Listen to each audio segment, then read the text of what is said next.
नमस्कार। स्वागत है आप सबका राजनीति के इस अखाड़े में। मेरा नाम है अजय सेठिया। मित्रों, हरियाणा विधानसभा के चुनाव में सिर्फ 5 महीने बाकी बचे हैं। सितंबर के शुरू में आचार संहिता लग जाएगी और अक्टूबर में चुनाव हो जाएगा। पहले ऐसा माना जा रहा था कि नरेंद्र मोदी लोकसभा चुनावों के साथ ही जहां 5 विधानसभाओं के चुनाव होते हैं, उसमें हरियाणा और महाराष्ट्र को भी जोड़ देंगे और 7 विधानसभाओं के चुनाव लोकसभा के साथ होंगे। लेकिन ऐसा हुआ नहीं। हां, भारतीय जनता पार्टी ने यह जरूर किया कि 9.5 साल से चले आ रहे हरियाणा के मुख्यमंत्री मनोहर लाल खट्टर को हटा दिया और उन्हें करनाल से लोकसभा की टिकट देकर के लोकसभा में लाने का फैसला कर लिया। उनकी जगह पर कुरुक्षेत्र के सांसद नायब सिंह सैनी को मुख्यमंत्री बनाया गया है। पहले भी गैर जाट मुख्यमंत्री था और बाद में जो बनाया गया वह भी गैर जाट मुख्यमंत्री। अब इसके खिलाफ क्योंकि नया मुख्यमंत्री आया है, तो भारतीय जनता पार्टी को चुनाव में फायदा होने की उम्मीदें भी बढ़ गई हैं।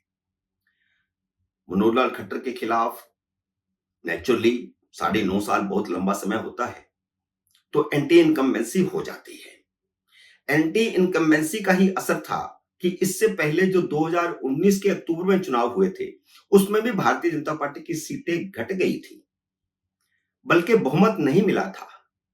जेजेपी के दुष्यंत चौटाला को साथ लेकर के उनको उप मुख्यमंत्री बना करके सरकार बनाई गई थी। 12 मार्च को जब मुख्यमंत्री बदलने का फैसला हुआ, तब भारतीय जनता पार्टी ने दुष्यंत चौटाला से भी अपनी अपनी जान छुड़ा ली, उनको अलग कर दिया, उनके समर्थन के बिना ही सरकार बना ली। और अब जितने भी जाट दल हैं, जितने भी जाट नेता हैं, वह लामबंद हो गए हैं भारतीय जनता पार्टी के खिलाफ। कांग्रेस के जाट नेता भूपिंदर सिंह हुड्डा ने जेजेपी के जाट नेता दुष्यंत सिंह चौटाला को अपने साथ मिला लिया है। आईएनएलडी के जाट नेता अभय सिंह चौटाला को भी अपने साथ मिला लिया है। और इस तरह का वातावरण हरियाणा में बनाने की कोशिश की जा रही है कि यह सरकार गैर जाट और जाट विरोधी सरकार है। तो जातीय राजनीति हरियाणा में फिर से शुरू हो गई है चुनावों से पहले ही। अभी तो लोकसभा के चुनाव चल रहे हैं, तो लोकसभा चुनावों में भी जाट गैर जाट का कितना फायदा कांग्रेस को हो सकता है, उसका अनुमान भी इसमें लग जाएगा। भारतीय जनता पार्टी ने एक रणनीति के तहत मुख्यमंत्री बदला था, और इसलिए बदला था ताकि जो एंटी इनकम्बेंसी है उसको खत्म किया जा सके। और जाट क्योंकि भारतीय जनता पार्टी के साथ पहले भी नहीं रहे हैं, और जाट के उप मुख्यमंत्री होने से जो नुकसान होगा उससे बचा जा सके। इसके अलावा दूसरी बात यह भी थी कि दुष्यंत चौटाला लोकसभा की 3 सीटें मांग रहे थे और विधानसभा की 30 सीटें मांग रहे थे, जो देने के लिए भारतीय जनता पार्टी तैयार नहीं थी, क्योंकि भारतीय जनता पार्टी पिछली बार 10 की 10 लोकसभा सीटें जीती और उससे पहले विधानसभा में पूर्ण बहुमत था। सिर्फ 55 दिन पहले यह सरकार बनी। नायब सिंह सैनी के मुख्यमंत्री पद की शपथ लेने के बाद उन्हें सरकार बनाने के लिए समर्थन देने वाले 3 निर्दलीय विधायकों सोमवीर सांगवान, रणधीर सिंह गोले और धर्मपाल ने पलटी मार ली। और यह पलटी भूपिंदर सिंह हुड्डा के इशारे पर मारी गई है।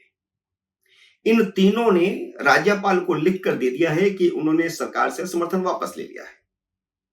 हालांकि इन्होंने सरकार बनाते समय समर्थन की कोई चिट्ठी राज्यपाल को नहीं दी थी, इसलिए समर्थन वापसी की उनकी चिट्ठी के कोई मायने नहीं है।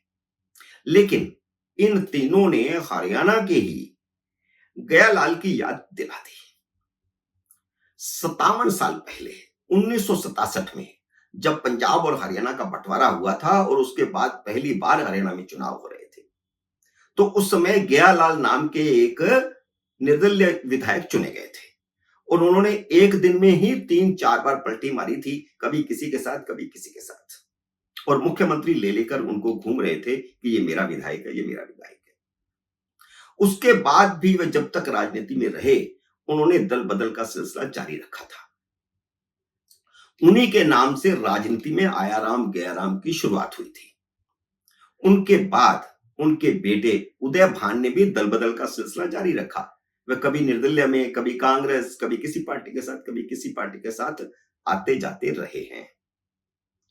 और अब जो प्रदेश कांग्रेस के अध्यक्ष हैं वह गयालाल के बेटे हैं, उदय भान। तो उन्हीं की रहनुमाई में 3 निर्दलीय विधायकों ने 55 दिन में पाला बदल लिया। नायब सिंह सैनी ने 12 मार्च को मुख्यमंत्री पद की शपथ ली थी। तब उन्होंने भाजपा के उस समय जो समर्थन में थे, 41 विधायक भाजपा के थे और कुल 48 विधायक थे जिनका समर्थन था, जिनमें से 6 निर्दलीय विधायक थे, एक हरियाणा लोकहित पार्टी का विधायक था। लेकिन अब सिर्फ उनके समर्थन में 43 विधायक बचे हैं, क्योंकि एक निर्दलीय देवीलाल के बेटे रंजीत सिंह ने भारतीय जनता पार्टी ज्वाइन कर ली। तो जो दल बदल कानून है उसके मुताबिक कोई निर्दलीय कोई राजनीतिक दल ज्वाइन नहीं कर सकता। उन्हें मंत्री तो बनाया गया है, लेकिन क्योंकि उन्होंने भारतीय जनता पार्टी ज्वाइन कर ली, इसलिए उन्होंने विधायक पद से इस्तीफा दे दिया। उस पर उपचुनाव हो रहा है। अब दूसरे मनोहर लाल खट्टर जो मुख्यमंत्री थे, उन्हें क्योंकि करनाल में लोकसभा का चुनाव लड़वाना था, तो उन्होंने विधायक दल से इस्तीफा दे दिया। 3 निर्दलीयों ने समर्थन वापस ले लिया, तो बाकी बचे 88 के सदन में 45 विधायक चाहिए समर्थन के लिए, सरकार बनाने के लिए, बहुमत के लिए। लेकिन सैनी के पास 43 विधायक बचे हैं। 5 निकल गए, 3 ने समर्थन वापस ले लिया, 2 ने इस्तीफा दे दिया। हालांकि सरकार नहीं गिरेगी, मैं उसका गणित भी बताऊंगा कि सरकार कैसे नहीं गिरेगी, लेकिन संकट की यह स्थिति खुद भारतीय जनता पार्टी के रणनीतिकारों ने पैदा की है। भाजपा के रणनीतिकार अमित शाह, पूर्व मुख्यमंत्री मनोहर लाल खट्टर और मौजूदा मुख्यमंत्री नायब सिंह सैनी यह भूल गए कि 1999 में ओडिशा के मुख्यमंत्री गिरधर गोमांग के एक वोट से वाजपेयी की सरकार गिर गई थी। गिरधर गोमांग नए नए मुख्यमंत्री बने थे, उन्होंने तब तक अपनी लोकसभा सदस्य से इस्तीफा ही नहीं दिया था।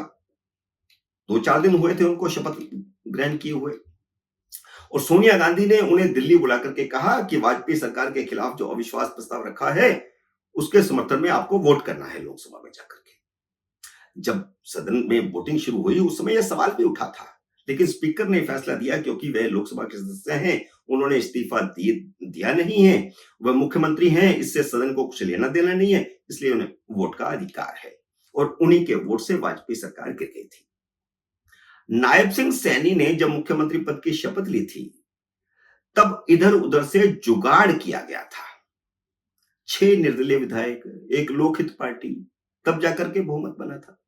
यानी सरकार पहले दिन से तलवार की धार पर थी। फिर खट्टर को विधानसभा से इस्तीफा देने की क्या जरूरत थी? वह विधायक रहते हुए भी लोकसभा चुनाव लड़ सकते थे, कोई ऐसी कानूनी बाधा नहीं थी उनके सामने। गिरधर गोमांग ने मुख्यमंत्री बनने के बाद लोकसभा से तुरंत इस्तीफा दे दिया होता तो वाजपेयी सरकार नहीं गिरती।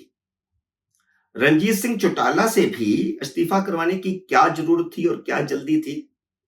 वह पार्टी ज्वाइन कर सकते थे, सदन में वह भारतीय जनता पार्टी के संबंध सदस्य बने रहते, ज्वाइन करने की जरूरत नहीं थी, विधायक दल में ज्वाइन ना करते तो उनके सामने भी कोई कानूनी बाधा नहीं आती। मंत्री तो वह बन ही गए थे, वैसे चाहते तो 2-4 महीने के बाद पार्टी ज्वाइन कर लेते, चुनाव के वक्त ऐसा हो सकता था।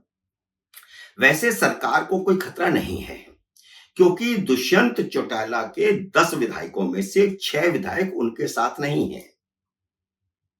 4 विधायक तो ऐसे हैं जो सैनी के शपथ ग्रहण समारोह में आए थे, बावजूद इसके कि दुष्यंत चौटाला को सरकार से बाहर निकाल दिया गया था। उन्हीं की पार्टी के 10 विधायकों में से 4 विधायक सैनी के शपथ ग्रहण समारोह में शामिल थे और 2 और विधायक हैं जो भारतीय जनता पार्टी के साथ हैं।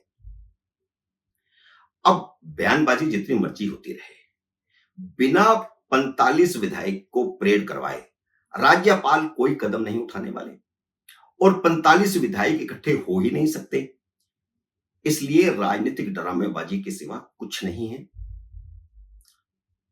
विपक्ष मांग कर रहा है, हुड्डा भी मांग कर रहे हैं, दुष्यंत चौटाला भी मांग कर रहे हैं, अभय चौटाला भी मांग कर रहे हैं कि मुख्यमंत्री इस्तीफा दें, उनके पास बहुमत नहीं है, राष्ट्रपति राय लगाया जाए, लेकिन ऐसा कुछ होना जाना नहीं है, क्योंकि जमीनी हकीकत कुछ और है, थ्योरेटिकल बातें कुछ और है। जमीन पर भारतीय जनता पार्टी के पास अभी भी सदन में बहुमत है। मित्रों, उम्मीद है मेरा ये वीडियो आपको पसंद आया होगा। इसे लाइक और शेयर कीजिए। अगर आपने मेरे YouTube चैनल को अब तक सब्सक्राइब नहीं किया तो कृपया सब्सक्राइब करके अपना आशीर्वाद दीजिए। जल्द ही मिलते हैं अगले वीडियो में किसी अन्य विषय के साथ। तब तक नमस्कार।